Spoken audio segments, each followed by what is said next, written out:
नमस्कार विद्यार्थियों, BKT classes YouTube channel आपका हार्दिक स्वागत कर रहा है। हम बात करेंगे आज राजस्थान इतिहास की।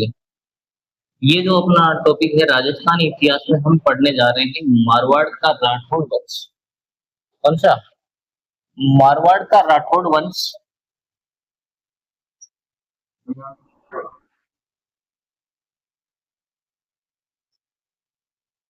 मारवाड़ का राठौड़ वंश। जी विद्यार्थियों, हमारी जो लगातार जितनी सारी प्लेलिस्ट है, जितने सारे वीडियो है, आपको सीटेट का एक सेपरेट बेंच मिल रहा है। और बात करें इतिहास की, तो इतिहास जो अपना है वो सीटेट से हो, चाहे रीट हो, चाहे आरएफ हो, चाहे कोई भी भर्ती हो, सबके लिए उपयुक्त है। जितनी सारी प्रतियोगिता परीक्षाएं जितनी आगे आने वाली हैं, सब में आपको काम में आने वाला है। तो सबसे इम्पोर्टेंट अभी ज्वलंत टॉपिक जिसकी बात कर रहे हैं, वो जो ज्वलंत जो अभी जो भर्ती आ रही है या जो अभी एग्जाम है उसकी बात करेंगे। सीटेट 2026 का जो एग्जाम है उससे रिलेटेड जितने सारे क्वेश्चन है वो यहाँ से पूछे जा सकते हैं। इस प्रकार से हम इस टॉपिक को लेकर चल रहे हैं। हमने पढ़ा राठौड़ों की उत्पत्ति। राठौड़ों की उत्पत्ति के बाद में राठौड़ों का जो शुरुआत का के जितने सारे राजा थे, अब वहां से हम पहुंच गए हैं राव जोधा। आज हम बात करेंगे किसकी? राव जोधा की। राव जोधा इंपॉर्टेंट शासक हो जाते हैं क्योंकि इन्होंने जोधपुर नगर की स्थापना की। और जोधपुर में जो जोधपुर का जो किला है वो भी बनवाते हैं, तो उसकी बात करेंगे। कब इनका शासन रहा, तो ये 1438 से 1489 तक ये शासन करते हैं। कहां तक? 1438 से लेकर 1489 तक शासन करने वाले शासक है। अब देखो, दाऊद जोधा कौन थे, उनके बारे में बात करें। सबसे पहले बात करें, ये रणमल के पुत्र थे। राव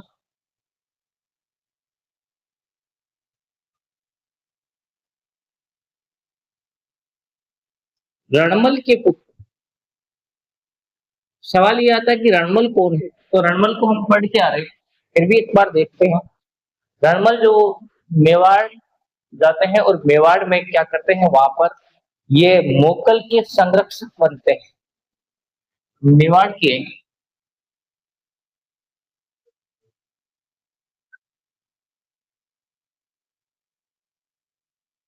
शासक, मोकल के संरक्षक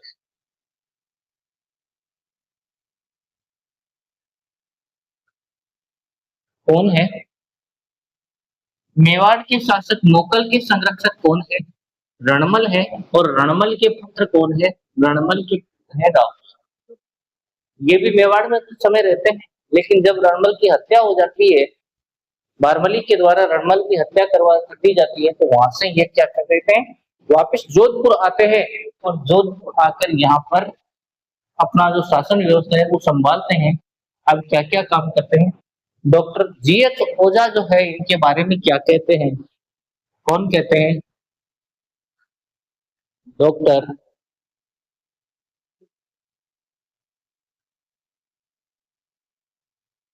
जीएच ओझा राव जोधा के बारे में क्या लिखते हैं? ये लिखते हैं कि इनका जो शासन काल है, इनके जो पुत्र का शासन काल है, वो सारी चीजें वो यहाँ पर ये लिखते हैं कि मारवाड़ के प्रथम प्रतापी शासक थे। डॉक्टर जोधा जोधा के ओझा के अनुसार क्या होता है, मारवाड़ के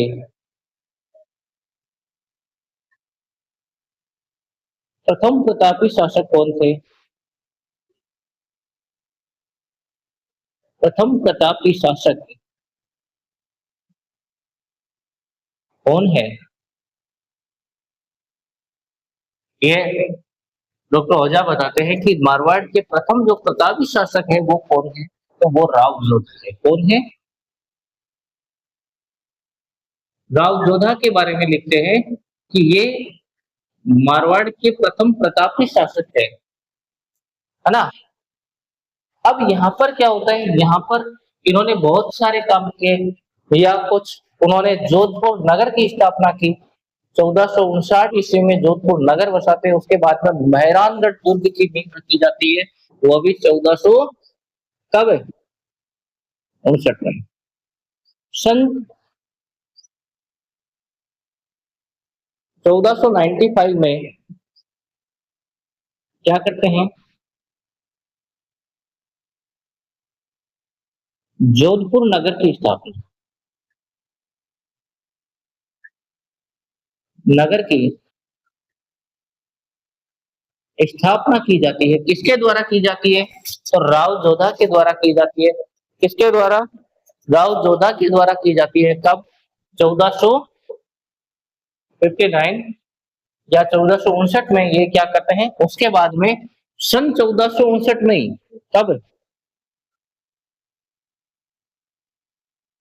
सन 1459 में ही क्या करते हैं, मेहरानगढ़ दुर्ग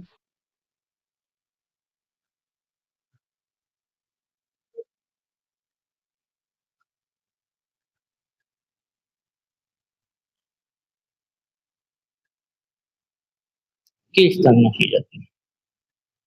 ठीक है, मेहरानगढ़ दुर्ग के बारे में बहुत सारी कहानियां हैं, बहुत सारी कथाएं हैं, है ना।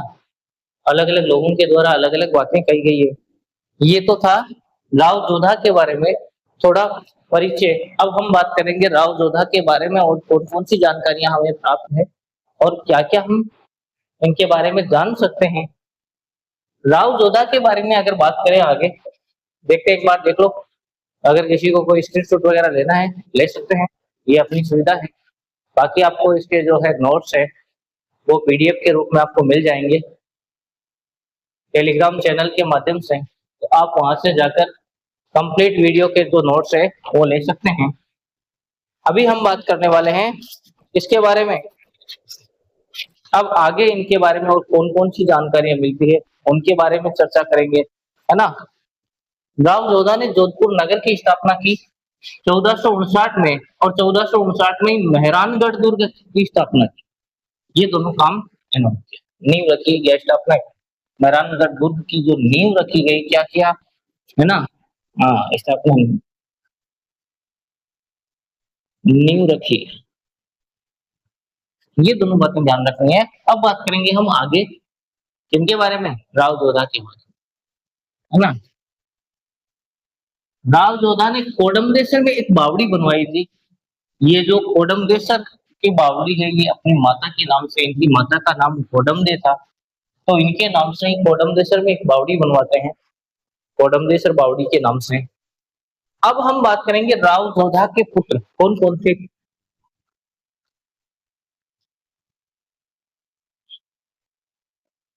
किनके बारे में, राव जोधा के पुत्र, कितने पुत्र थे, पहले तो बात ये करनी है कि पुत्र कितने थे। पुत्रों की संख्या, राव जोधा के 4 पुत्र थे, कितने, 1 2 3 और 4। पहले जो पुत्र थे उनका नाम था राव बिक्का, पढ़ेंगे राव बिक्का के बारे में। राव बिक्का, राव बिक्का ने क्या किया, बीकानेर की स्थापना की। राव बिक्का ने क्या किया,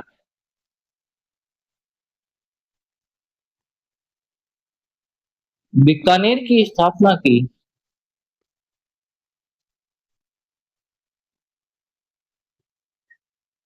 सेकंड जो पुत्र है उनको थोड़ा नीचे लेते हैं ताकि आराम से आ जाए, है ना। सेकंड जो पुत्र है वो कौन है, वो है राव सांतल देव। अजमेर के जो शासक है मलुका उनसे युद्ध करके उनको पराजित करते हैं। कौन, राव सांतल देव।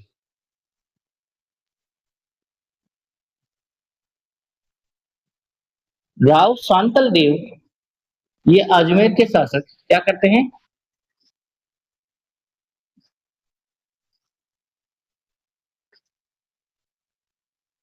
अजमेर के शासक कौन, मलुक खां। कौन थे अजमेर के शासक, मलुक खां को ये पराजित करते हैं, से युद्ध करते हैं।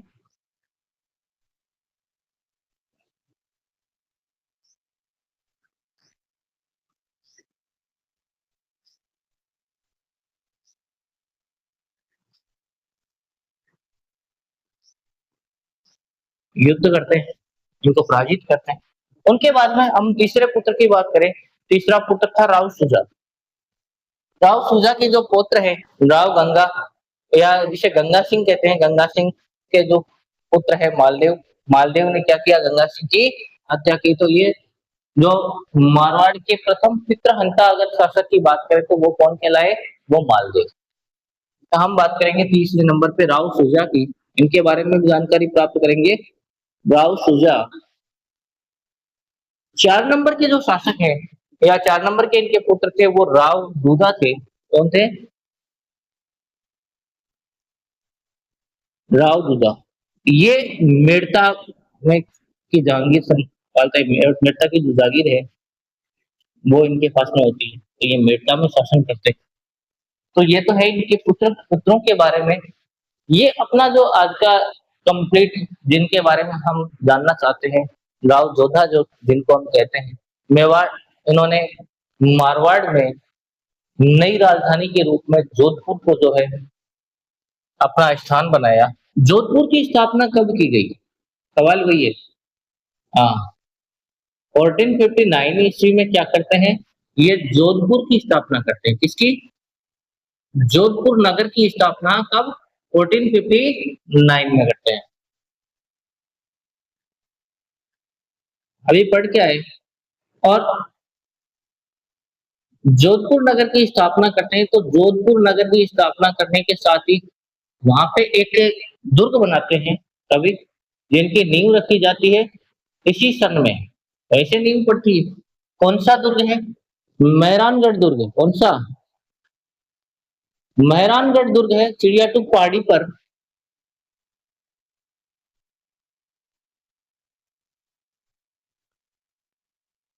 दुर्ग की नींव रखी है कब, तभी 1459 में ही क्या करते हैं, मेहरानगढ़ दुर्ग की नींव रखते हैं। अब अपनी माता के नाम से ये क्या करते हैं, कोडम देसर में जो वहां पर एक बावड़ी बनाते हैं, कोडम देसर बावड़ी। तो क्योंकि इनकी माता का नाम कोडम दे था, पिता कौन थे, पिता रणमल थे। रणमल वही जो क्या करते हैं, जिनकी हत्या वारमली ने की, जो मेवाड़ में संरक्षक के रूप में वहां पे शासक बनते हैं, और किसके, राणा मोकल के जो संरक्षक के रूप में कार्य करते हैं। और यहाँ पर सरदारों की असंतुष्टि के कारण सरदारों ने मिलकर क्या करते हैं, इनको इनकी हत्या करवा दी, किनकी, इनके पिता की। और राव जोधा भी उनके साथ में थे, तो राव जोधा वहां से भाग के आ गए उनकी हत्या के बाद में, और यहाँ पर आकर वो अपना शासन संभालते हैं। तो ये राव जोधा के बारे में बात करते हैं। अब हम बात करेंगे जो यहाँ पर शासक करने वाले हैं, राव शांतनु। एक एक को सबके बारे में पढ़ेंगे, गंगा के बारे में पढ़ेंगे, या फिर सुजा के बाद में कौन शासक बनता है ना, वो सारी चीजें हम पढ़ेंगे, है ना। तो देखो यहाँ पर एक कहानी हो रही है कि मालदेव के जो पुत्र हैं, कौन, मालदेव के 2 पुत्र हैं। एक पुत्र था मोटा राजा उदय सिंह, दूसरा था चंद्रसेन।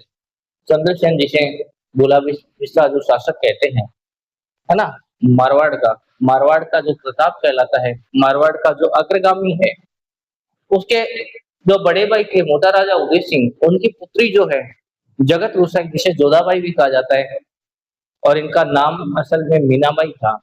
इनकी जो शादी है, जो विवाह है, वो जहांगीर से होता है। तो यहाँ पर जो है आपको देखने को मिलता है राजपूत मुगल विवाह, है ना। अब हम बात करेंगे, एक एक की बात करेंगे कंप्लीटली। राव जोधा की हम चर्चा कर चुके हैं, अब बात करेंगे हम राव शांतल देव। कौन, राव शांतल देव। राव जोधा के बाद में शासन करने वाले कौन है, राव शांतल देव। और राव शांतल देव कौन सा कार्य करते हैं, उनके बारे में चर्चा करेंगे हम, एक एक को पढ़ेंगे सब, है ना।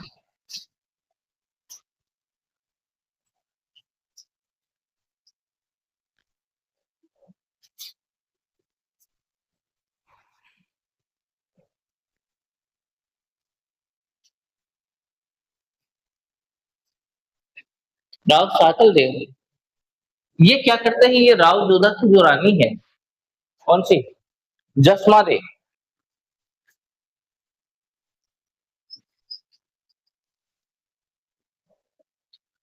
राव जोधा की रानी क्या नाम है जिनका? जसमा दे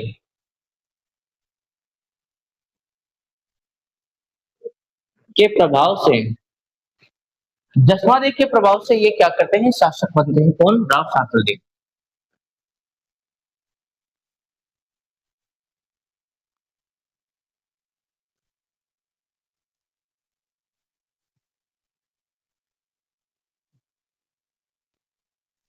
हाँ, बाकी राव शांतल देव जबरदस्ती यहाँ पे शासक बनाए जाते हैं राव जोधा के द्वारा, है ना? हाँ, जैसलमेर का जो शांतलमेर कस्बा है वो इनके द्वारा बसाया गया। किनके द्वारा? राव शांतल देव के द्वारा। कहाँ का?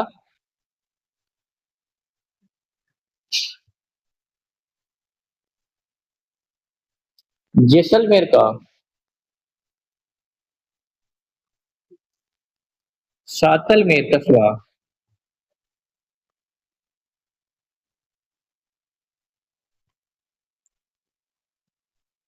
बस,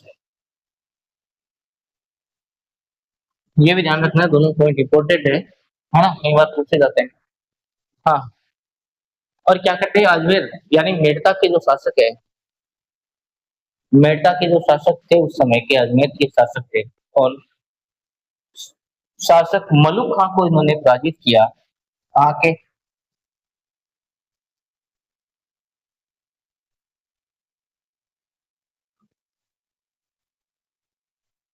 अजमेर। मेड़ता के जो संयुक्त शासक थे उस समय के, कौन? मलुक खां।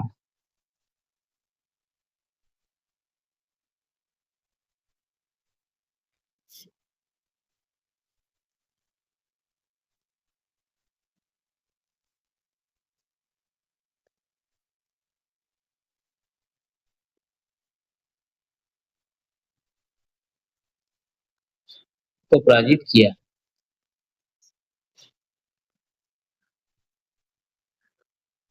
ये भी इम्पोर्टेंट है, ध्यान रखना। हाँ, राव शांतल देव और क्या करते हैं? मलुक खां के सेनापति दुर्ले खां द्वारा जो पीपार से क्या किया जाता है? आपस जो कन्याएं हैं उनको राव शांतल देव ने क्या क्या छुड़वाया था? अब ये कौन दुर्ले खां था? नाम तो सुना सुना लगता है ना? मलुक खां का सेनापति। कौन? मलुक खां का जो सेनापति था, क्या नाम था उसका?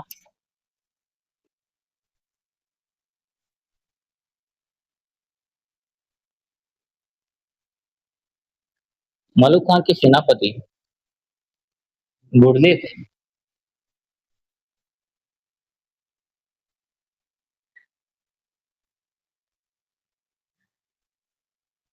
गुरले खां द्वारा अपहरित कन्याओं को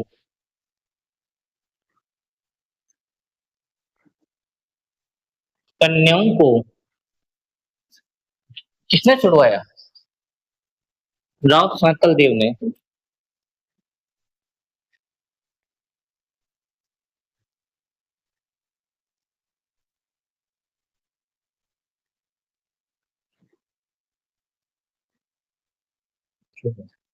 किसने छुड़वाया?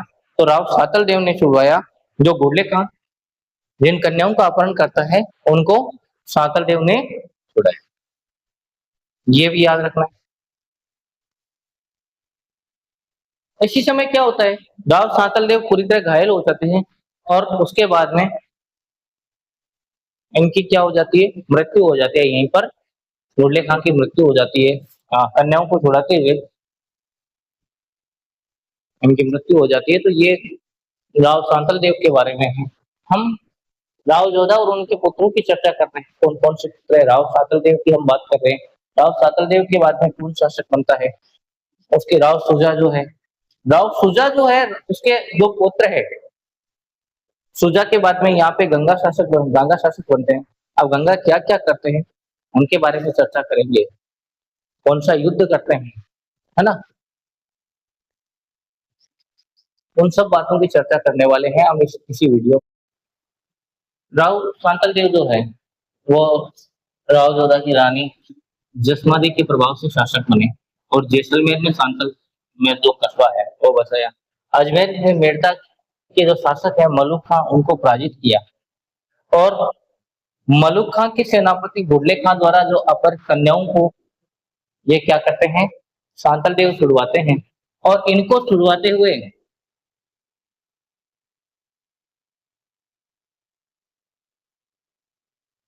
इन कन्याओं को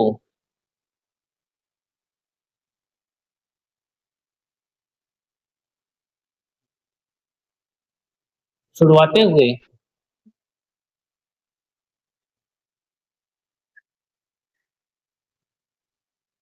घायल हो जाते हैं जाने के कारण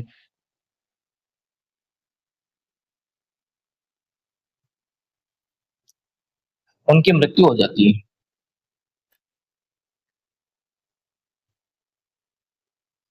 उनकी मृत्यु हो जाती है।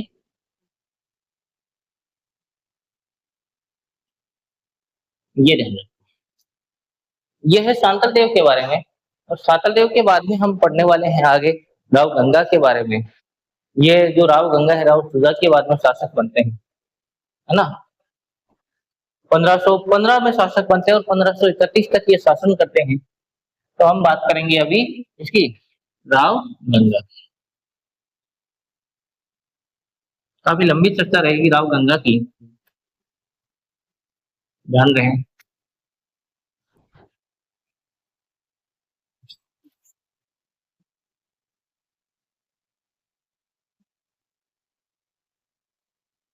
इम्पोर्टेंट है थोड़े बहुत कई जगहों पे।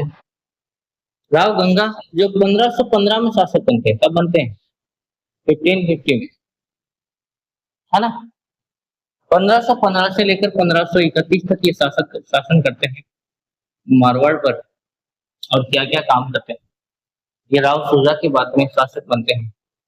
और राव सुजा के बाद में शासक बनने के बाद में खानवा के युद्ध में राणा सांगा की सहायता करते हैं। क्या करते हैं?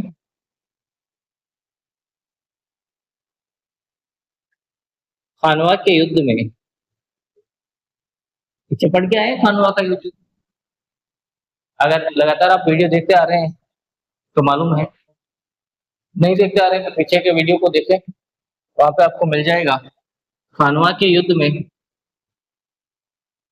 क्या करते हैं राणा सांगा की। कंप्लीट वीडियो पड़ा है राणा सांगा पे। मेवाड़ का वो महान वीर जिसने 80 गांवों को अपने शरीर पे झेला, उसके बाद में भी युद्ध करने की जो तत्परता है वो देखने को मिली। एक ऐसा युद्ध वीर जिसने मेवाड़ को बचाते बचाते अपने प्राणों का उत्सर्ग कर दिया, उनकी हम बात करेंगे। हम बात कर रहे हैं खानवा के युद्ध में राणा सांगा। हाँ वही राणा सांगा ही है, याद रखिए।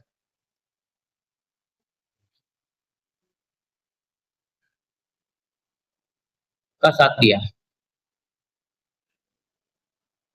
एक अकेले मारवाड़ ने या अकेले गंगा राव गंगा ने नहीं दिया, आसपास के बहुत सारे राजाओं ने इसका साथ, राजस्थान के लगभग जितने सारे राजा थे सब ने मिलकर इसका साथ दिया। तो ये काम किया। उसके बाद में एक युद्ध होता है इनके जीवन में राव गंगा के, शिव की खाई। कौन सा युद्ध? शिव की युद्ध। ये थोड़ा चर्चा का विषय है, सेवकी का युद्ध। सेवकी का युद्ध राणा राव गंगा और जो नागौर के शासक है दौलत खां और राव शिखा, शेखावाटी के शासक है राव शिखा, इन तीनों के मध्य होता है।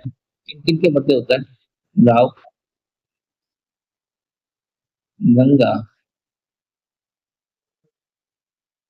व नागौर के शासक आके नागौर के शासक कौन? दौलत खां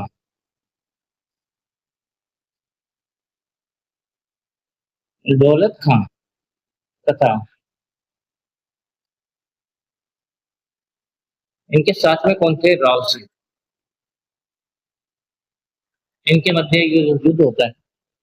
इनमें क्या हो जाता है, राव शेखा की मृत्यु हो जाती है। किसकी मृत्यु हो जाती है? राव शेखा की इस युद्ध में क्या हो जाती है? मृत्यु हो जाती है। ये ध्यान रखना, पहला काम तो ये है कि राव शेखा की यहाँ पर मृत्यु हो जाती है। और जो है राव लोग नागौर के दौलत खां है, दौलत खां इस युद्ध में क्या हो जाते हैं? हार जाते हैं। हार हो जाती है किसकी? दौलत खां की, क्योंकि ये दोनों संयुक्त रूप से युद्ध कर रहे हैं। इधर अकेला राव गंगा, और राव गंगा जो इस युद्ध में क्या हो जाता है, इनकी जीत होती है। ये ध्यान रखना, है ना। ये कौन सा युद्ध था? सेवकी का युद्ध। सेवकी के युद्ध के बारे में हम चर्चा करने वाले हैं आगे कुछ कार्यों में। अब हम बात करेंगे राव गंगा के कार्य। तो इन्होंने गांगोला जो तालाब है, या गंगा बावड़ी, दो कार्य इनके देखने को मिलते हैं। गांगोला तालाब, किसकी बात करें? कार्यों की बात करें, कार्य कौन कौन से किए, तो गांगोला तालाब तथा गंगा बावड़ी का निर्माण करें।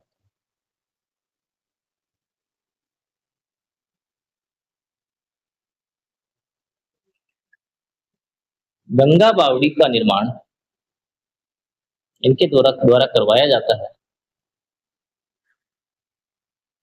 गांगोला तालाब और गंगा बावड़ी का निर्माण करवाते हैं। अब क्या करेंगे राव शेखा, और कौन कौन से कार्य करेंगे? है इतिहासकारों के अनुसार जो इनकी मृत्यु है, वो इनके पुत्र जो है मालदेव जो है, वो क्या करते थे? हत्या कर देते हैं। ये थोड़ा इंपॉर्टेंट पॉइंट है।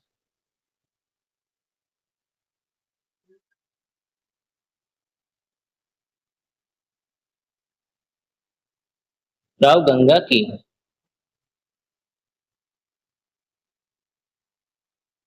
हत्या किसने की?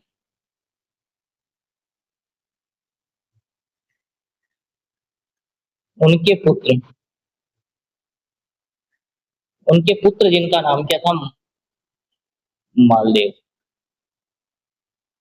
ये भी प्रतापी राजा हुए मालदेव द्वारा।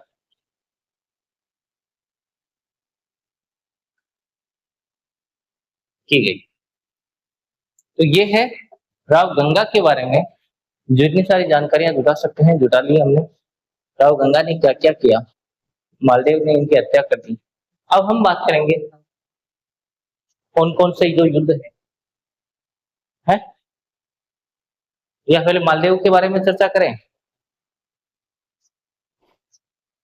मालदेव जो है यहाँ के शासक बनते हैं, क्या क्या कार्य करते हैं, कौन कौन सी चीजें देखने को मिलती है ना। सारी बातें हम पढ़ेंगे। हम बात करेंगे राव मालदेव, इसके बारे में।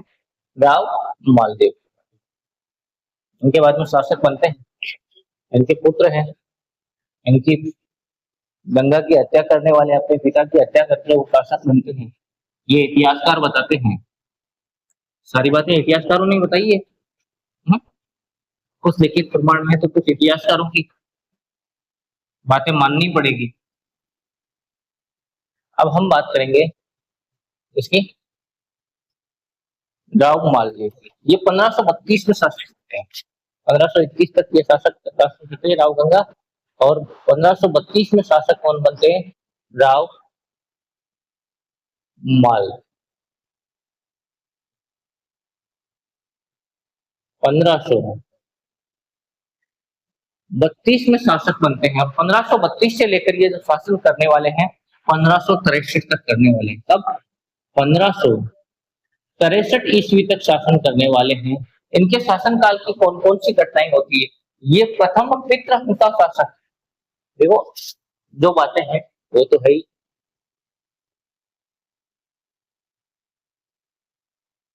मारवाड़ के प्रथम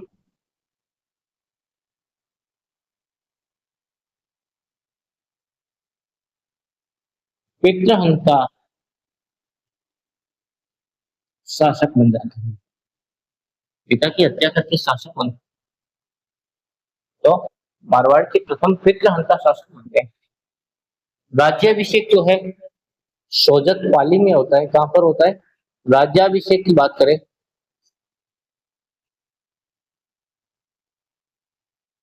राज्याभिषेक इनका होता है कहाँ पर?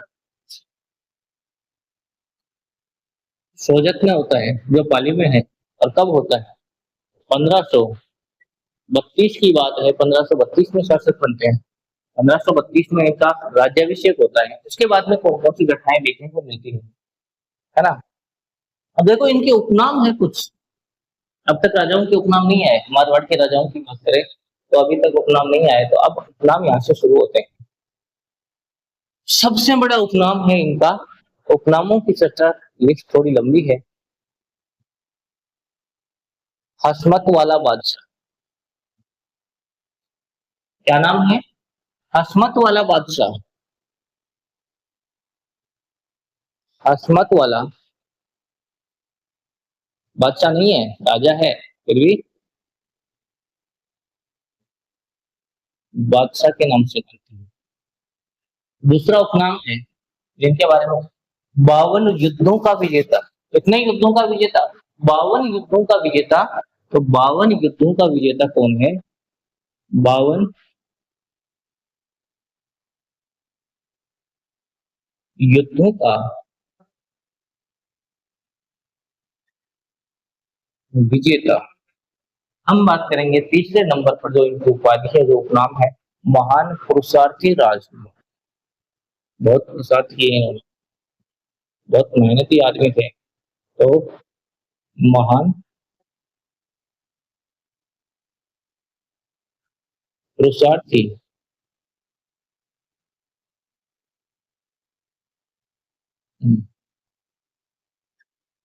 राजकुमार। अब बात करेंगे नेक्स्ट जो उपनाम है, नाम काफी है इनके, है ना? और क्या उपनाम मिलता है? 58 परगनों के विजेता। लास्ट उपनाम है 58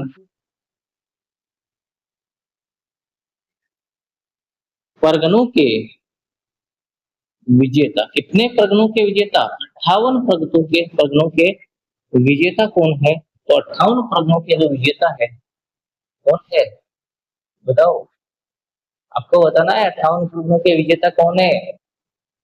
देखो ऊपर क्या लिखा हुआ है, राव मालदेव के। कौन है? राव मालदेव। अब बात करते हैं इनके दो सेनापति थे। इंपॉर्टेंट है, सेनापति भी याद रखना है। सेनापति कौन कौन है? जेता और कुंपा। जेता व कुंपा इनके सेनापति है ना? हाँ। अब ये देखो, खानवा के युद्ध में मारवाड़ के कब से शामिल होते हैं? मैंने पहले कहा राव गंगा शामिल हुए थे क्या? राव गंगा के पुत्र थे, तो मालदेव साथ में थे। तो ये भी क्या होते हैं? खानवा के युद्ध में एजे राजकुमार शामिल होते हैं, न कि राजा। ये जानना। खानवा के युद्ध में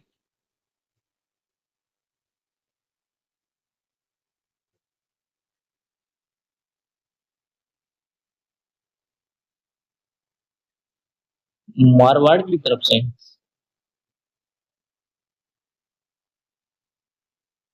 शामिल।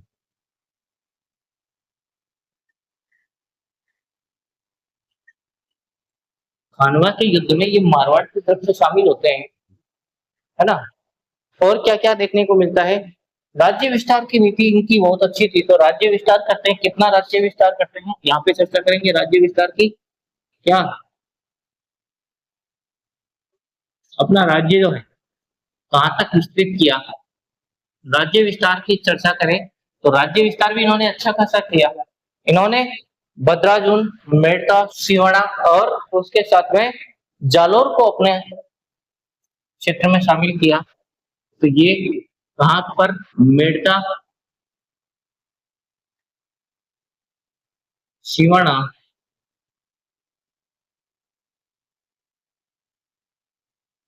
हाँ, जालोर,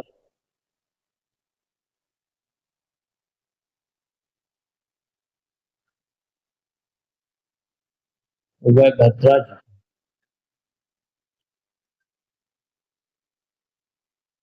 भद्राजुन तक अपना राज्य विस्तार किया है इन्होंने, है ना। ये ध्यान। और क्या क्या किया और कौन कौन से काम किए यहाँ पे। वीरमदेव का इनको लेकर कुछ कटु संबंध थे, और वो जो संबंध थे, पहले संबंध मधुर हुआ करते थे, लेकिन एक हाथी की वजह से, जिस हाथी का नाम था द रियाजुस, और उस हाथी के कारण इनका जो है किसके साथ में, वीरमदेव से लेकर जो संबंध है वो बिछड़ गए, संबंध खराब हो गए। और इनकी, अब बात करते हैं विवाह किनसे हुआ था, ये भी थोड़ा इंपॉर्टेंट टॉपिक है। हाँ, और इनकी जो रानी है वो इतिहास में बहुत ही अधिक प्रसिद्ध है, जिसका नाम बार बार लिया जाता है, बार बार यहाँ से क्वेश्चन पूछा जाता है। कौन थी उमादेव भटियाणी, कौन थी रूठी रानी, कौन थी, बार बार पूछा जाता है। सब विवाह कब होता है उसकी चर्चा करेंगे, है ना। तो विवाह होता है 1536 में। कब होता है? 1536 में। जो रानी थी कौन, उमादेव भटियाणी।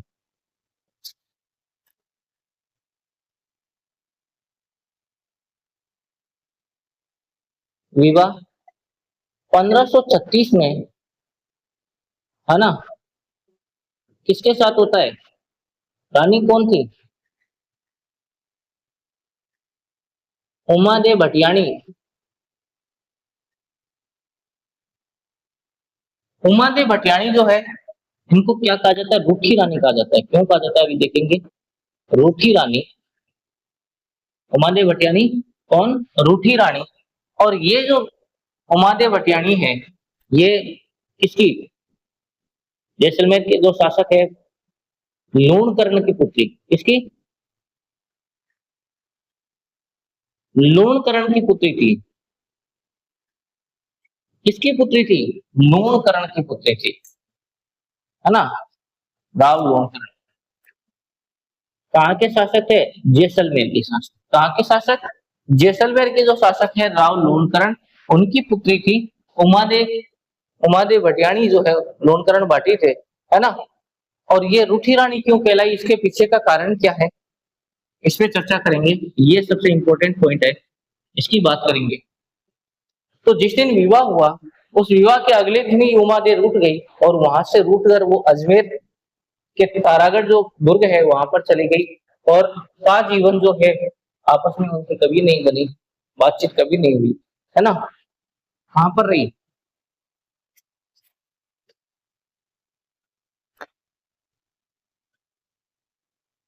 विवाह के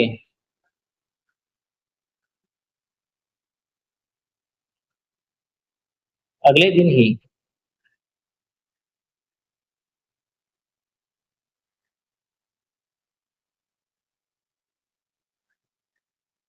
रानी उमा दे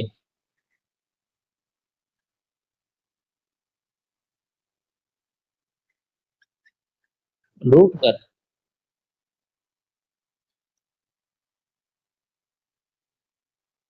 अजमेर के, अजमेर के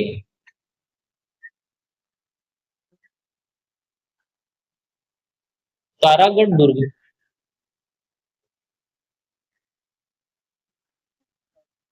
चली, अब तारागढ़ दुर्ग चली गई, लेकिन इनके बाद में क्या होता है?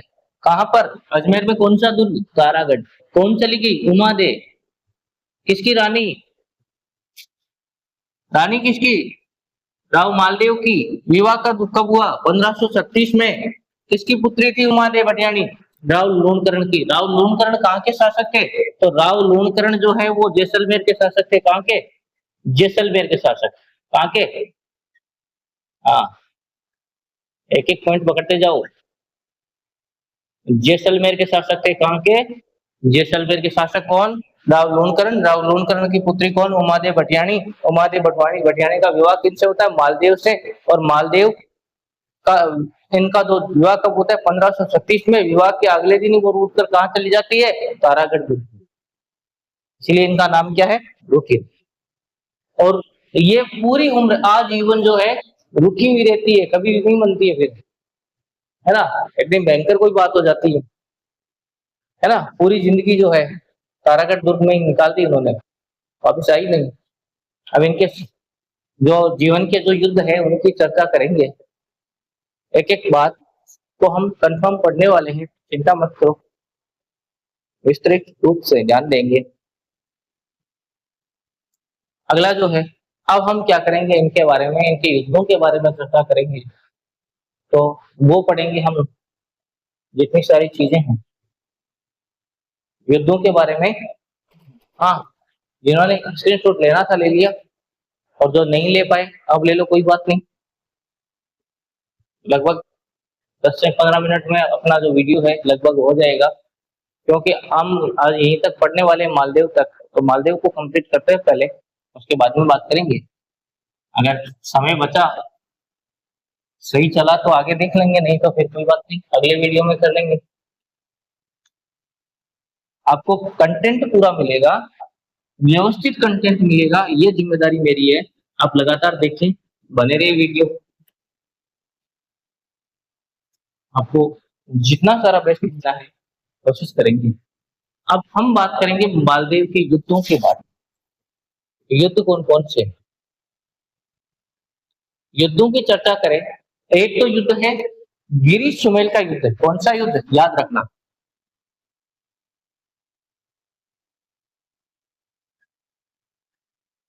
नाम तो कहीं आपने भी सुना होगा, गिरी सुमेल का युद्ध। हो सकता है कहीं पढ़ा होगा इनके बारे में। कब हुआ? 5 जनवरी 1544। तो कब? 5 जनवरी 1544 में। 5 जनवरी 1544 को कौन सा युद्ध होता है? गुरु गिरी सुमेल का युद्ध होता है। और किनके मध्य होता है? लड़ने वाले कौन है? अगर ये बात करें तो एक तो राव मालदेव है। कौन है? राव मालदेव है। और राव मालदेव के साथ में कौन है? तो राव मालदेव के साथ में लाडनू कौन है? शेरशाह सूरी। कौन? शेरशाह सूरी। राव मालदेव के साथ में कौन है? शेरशाह सूरी।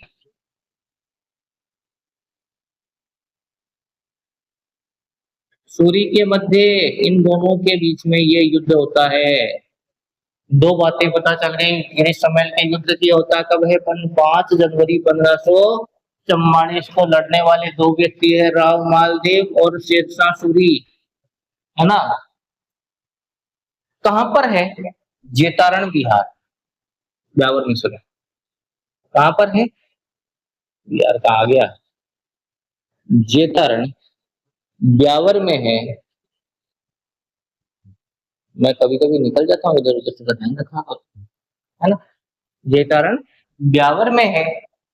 शेरशाह सूरी के साथ में देखो कुछ लोग हैं जो इस युद्ध में भाग लेते हैं। कौन कौन लेते हैं? एक तो कल्याणमल है। कौन कौन है? एक तो कल्याणमल है। कल्याण कौन है, कहाँ के शासक है, इनकी चर्चा करेंगे, है ना। तो कल्याणमल उस समय बीकानेर के शासक हुआ करते थे। बीकानेर वाले कल्याणमल है। और मैंने कहा जिनकी इनके साथ नहीं बनती थी, एक वो दुश्मन का दुश्मन दोस्त होता है ना, होता है ना। तो दूसरे हैं बीरमदेव।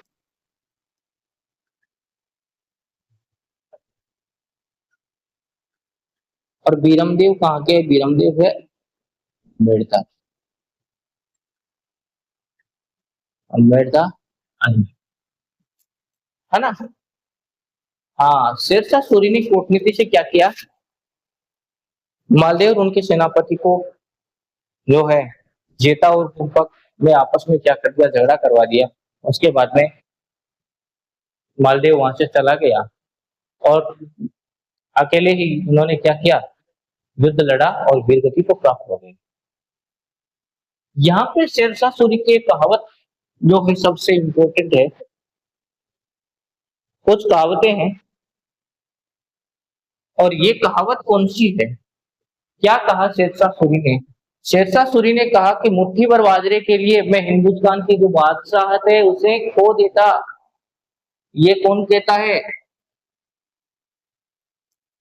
यानी एक छोटे से क्षेत्र के लिए, मारवाड़ के लिए आज में अपनी जो बादशाहत है, अगर वो दोनों साथ मालदेव, जेता और कुपा मालदेव साथ में लड़ते तो क्या हो जाता? इनकी जो बादशाहत है वो खो जाती। जेता व कुपा कौन?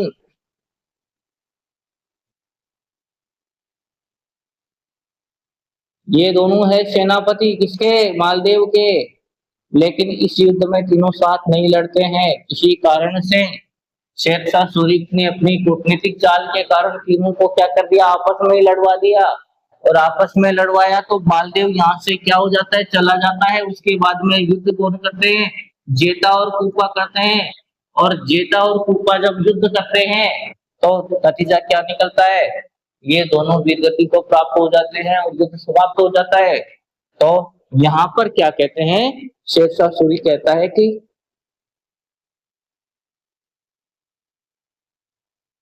मुट्ठी भर बाजरे के लिए, राजस्थान बाजरे के लिए ही प्रसिद्ध है, बाजरे के लिए मैं आज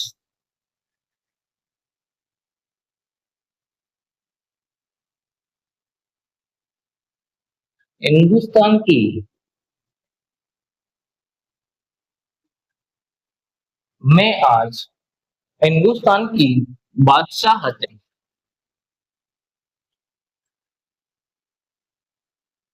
बादशाहत खो देती। ये कथन किसका है? ये कथन है किसका? बात करें कथन किसका है तो कथन है शेरशाह सूरी का। किसका है?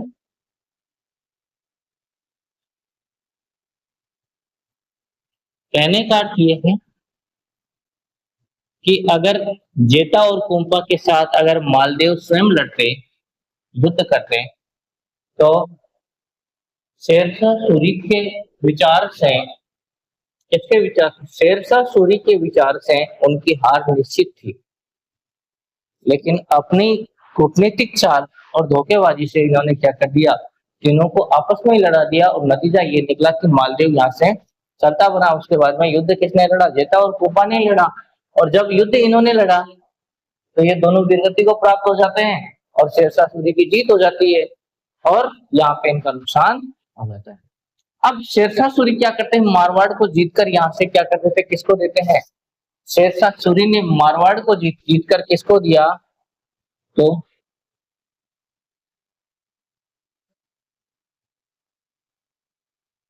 शेरशाह सूरी ने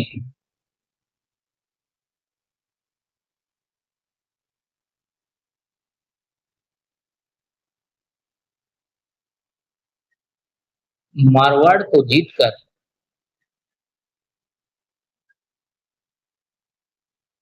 किसको दिया? किसको यहाँ का प्रशासक नियुक्त किया? खावस खां को। किसको?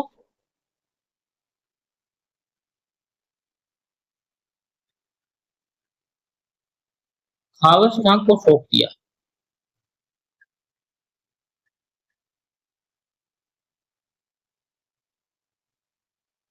किसको सौंप दिया? खावस खां को सौंप दिया शेरशाह सूरी ने।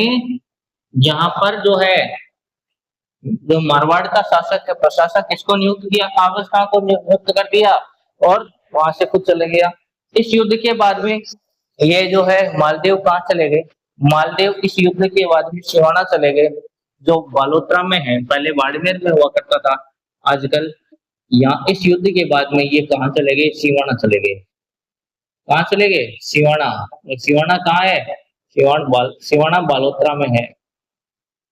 हाँ, जब तक कम राज्य थे राजस्थान में तब तक वो बाड़मेर में हुआ करता था, आजकल बालोतरा में। ये ये युद्ध हुआ।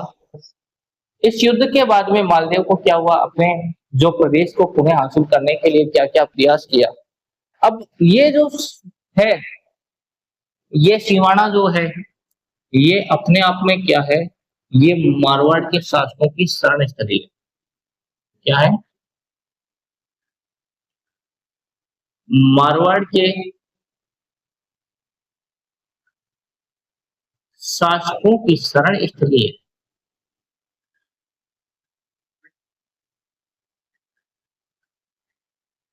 मारवाड़ के शासकों की शरण स्थली कौन सी है? सिवाना बालोतरा है, ये याद रखना है आपको। सबसे इंपॉर्टेंट यहाँ से क्वेश्चन बनता है, मारवाड़ के शासकों की जो शरण स्थली है वो कौन सी है? एक ये कथन है, याद रखना, ये सबसे इंपॉर्टेंट यहाँ पे क्वेश्चन बनता है कि मुट्ठी भर बाजरे के लिए मैं आज हिंदुस्तान की बादशाहत खो देता, ये किसने कहा? ये किसका कथन है? ये कहावत किस युद्ध से प्रचलित होती है? कई सारे प्रकार के क्वेश्चन बनते हैं। ये किसने कहा, कथन किसका है? दोनों से उत्तर दोनों का सेम है, लेकिन ये जो कहावत है ये कौन से युद्ध के समय कही गई? अगर ये बात पूछी जाती है तो यहाँ पर गिरी शमेल का युद्ध जो है वो इम्पोर्टेंट होता है। इसकी चर्चा करेंगे। अब हम बात करेंगे आगे, जब ये युद्ध हो जाता है उसके बाद में कौन सा और युद्ध लड़ा जाता है ना? 1544 में ये होता है। उसके बाद में 1500 जो है, बात करेंगे हम 47 की और 57। हाँ, 1557 में भी एक युद्ध होता है। कौन सा युद्ध होता है उसकी चर्चा करेंगे, लेकिन उससे पहले आप स्क्रीनशॉट ले ले ताकि भूली बिसरी यादें फिर से याद रहे, है ना? जो समय की कद्र करेगा समय उसकी कद्र करेगा। अगर आप आज समय की कद्र कर रहे हैं तो समय आने वाले समय में आपकी जरूर कद्र करेगा। तो लगातार समय की कद्र करते रहिए। सही समय का इंतजार नहीं करना है, जो है वही, उससे सही कोई हो ही नहीं सकता। आज जो आप पढ़ रहे हैं, जो लिख रहे हैं, जो समझ रहे हैं, जो ज्ञान प्राप्त कर रहे हैं, इससे और ज्यादा सही क्या हो सकता है? हो सकता है आपके जीवन में कुछ छोटी बड़ी खुशियां हो, छोटी बड़ी परेशानियां हो, जीवन है चलता रहेगा, संघर्षों का मेला है ना? फिर भी आप सारी चीजों को साइड में करके अगर ज्ञान प्राप्त करने पे ध्यान दे रहे हैं, आपसे बड़ा महान दुनिया में कोई भी नहीं। हम बात करेंगे नेक्स्ट बात, युद्ध के बारे में चर्चा करेंगे। और नेक्स्ट जो युद्ध है वो कौन सा है?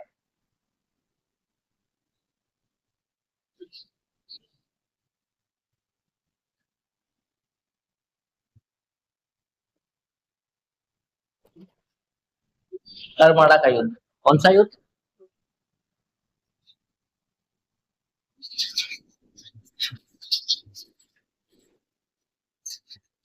अरमाड़ा का युद्ध। अरमाड़ा का जो युद्ध है वो 1557 में होता है। कब होता है? याद रखना, सन याद रखना, 1557 ईस्वी में होता है। सबसे इंपॉर्टेंट बात ये है, अब किस किस के मध्य होता है? इसमें मालदेव जो है, मालदेव ने साथ दिया था, लेकिन मालदेव ने इस युद्ध का कारण कोई और था। युद्ध एक तो थे हाथी खां,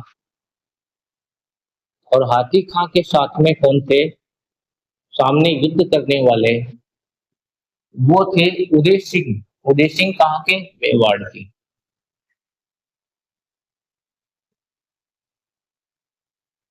उदय सिंह कहाँ के? मेवाड़ के। महाराणा प्रताप के पिताजी, है ना? हाथी खां का साथ किसने दिया था? हाथी खां का साथ इस समय युद्ध में दिया था किन्होंने? मालदेव ने। इनके साथ में मालदेव थे। हाथी खां के साथ में कौन थे? मालदेव थे। तो ये तो केवल साथ थे। हाँ, उदय सिंह की इस युद्ध में क्या हो जाती है? पराजय हो जाती है। रिजल्ट क्या आया? उदय सिंह जो है इस युद्ध में पराजय हो गए, और जीतने वाले कौन थे? जीतने वाले थे हाथी खां, और हाथी खां के साथ में मालदेव, है ना?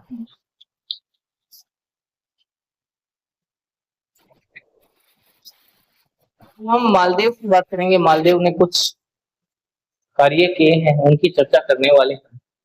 मालदेव के कार्यों की चर्चा करें, कार्यों की बात करें तो कार्य इन्होंने कौन कौन से किए हैं? कार्य इन्होंने किए हैं, सोजत दुर्ग का निर्माण करवाया। सोजत पाली में है ना।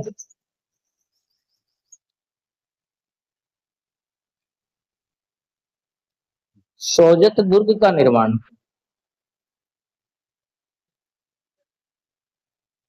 किसने करवाया? मालदेव ने करवाया, है ना। हाँ, मालकोट दुर्ग, पोखरण दुर्ग का भी इन्होंने निर्माण करवाया। इसके अलावा मालकोट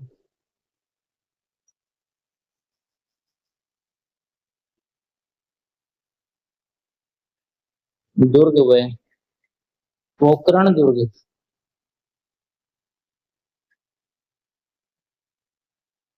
जैसलमेर में।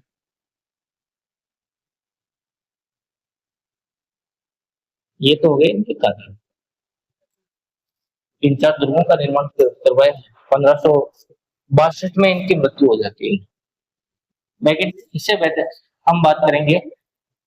हाँ, मालदेव की जो पुत्रियां हैं उनका विवाह मुस्लिम शासकों से हुआ। कौन कौन से पुत्र थे, कौन कौन सी पुत्रियां थी, उनकी हम चर्चा करने वाले हैं। सबसे पहले बात करेंगे मालदेव के पुत्र। कौन?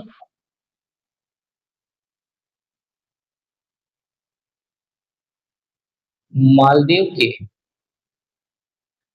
पुत्र।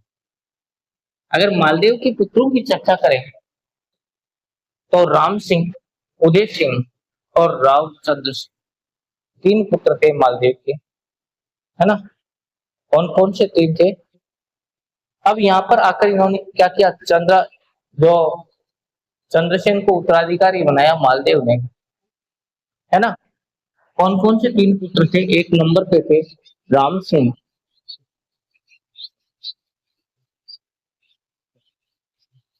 राम सिंह।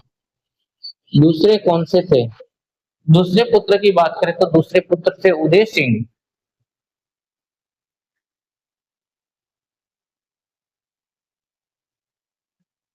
और तीसरे जो पुत्र थे वो थे कौन?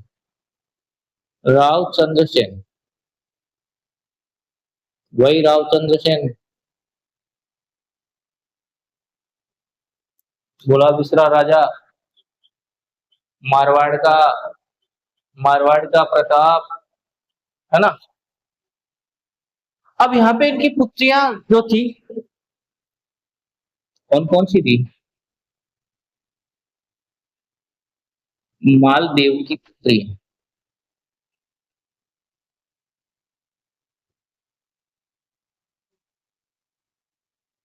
बात करें कितनी पुत्रियां? दो पुत्रियां थी। दोनों का जो विवाह है वो मुस्लिम शासकों से होता है। एक कनकबाई नंबर एक,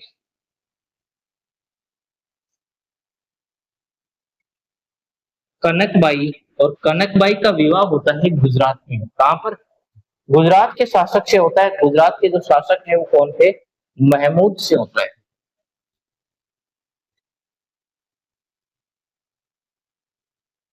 विवाह होता है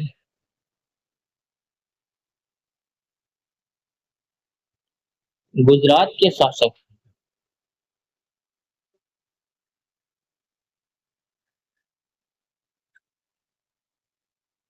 महमूद से। दूसरी पुत्री थी जिनका नाम था लालबाई। हाँ, अगर कोई क्वेश्चन आपको इस प्रकार से पूछा जाए तो थोड़ा चर्चा का विषय हो जाता है, ध्यान रखना। और लालबाई का जो विवाह होता है वो इस्लाम शासक से होता है। किससे होता है? विवाह किससे होता है?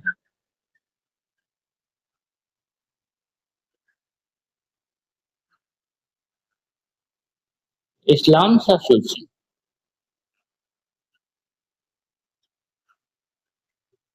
ठीक है। मालदेव की मृत्यु की बात करें तो मृत्यु उनकी हो जाती है 1562 में। मृत्यु हो जाती है 1562 ईस्वी।